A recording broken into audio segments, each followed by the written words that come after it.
उत्तर प्रदेश लेखपाल संघ का 42वां प्रदेश स्तरीय महासम्मेलन उत्तर प्रदेश लेखपाल संघ प्रदेश अध्यक्ष राम मूरत यादव, राष्ट्रीय अध्यक्ष ऑल इंडिया पटवारी एवं कानूनगो संघी की अध्यक्षता में आयोजित हुआ।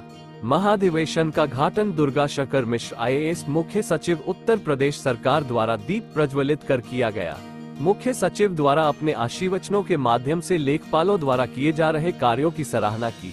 महाधिवेशन में मुख्य अतिथि के रूप में ब्रिजेश पाठक, उप मुख्यमंत्री उत्तर प्रदेश सरकार द्वारा लेखपाल संघ की महिला पदाधिकारियों को नारी शक्ति वंदन करते हुए स्मृति चिन्ह देकर सम्मानित किया।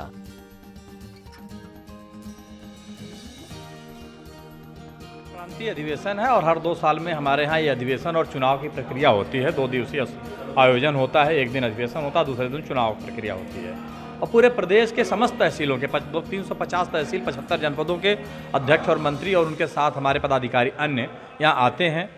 पूरे प्रदेश की जो समस्याएं होती हैं वो संकलित होती हैं, यहाँ सुना जाता है उनको सुनने के बाद वो हमारे सक्षम अधिकारियों के सामने रखा जाता है।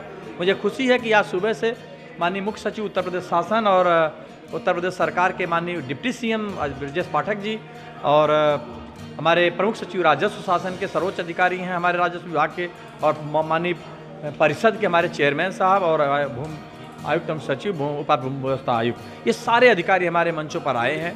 हमारी समस्याओं को सुना है, हमने उनके सामने अपनी समस्याओं को रखा है। उन समस्याओं पर उन्होंने विचार भी किया और हमें आश्वस्त किया है कि ये समस्याएं आपकी मानी जाएंगी, जिसमें उसमें कुछ प्रमुख रूप से है कि हमारे साथियों का ग्रेड पे 2800 किया जाए, 2000 हमें मिल रहा है। हमारे प्रदेश में जो अगल बगल के हमारे पड़ोसी प्रदेश हैं, जैसे उत्तराखंड है, पंजाब है, हरियाणा है, हिमाचल है, इन सब में 2000 का ग्रेड पे दिया था, जबकि जनसंख्या के हिसाब से हमारा काम उनसे 4 गुना ज़्यादा होता। वहाँ की जनसंख्या कम है, हमारे यहाँ जनसंख्या ज़्यादा है, जनसंख्या के हिसाब से काम बढ़ता है। तो ये बात तर्कों के आधार पर रखी गई और शासन सहमत नज़र आया है। तो इस तरह से है। कुछ हमारे यहाँ बच्चों के स्थानांतरण है, जो नई भर्ती हुई थी 2016 में, उससे बहुत से रोजगार के चक्कर में बच्चे बहुत दूर दूर भर्ती हो गए। उसमें काफ़ी महिलाएं हैं जिनकी शादी कहीं और हुई है, उनके बहुत सारे को दूर करने का आश्वासन दिया गया है। इस तरह से भत्ता की बात आई है कि 200 रुपये हमको महीने का बराबर का भत्ता दिया जाता है।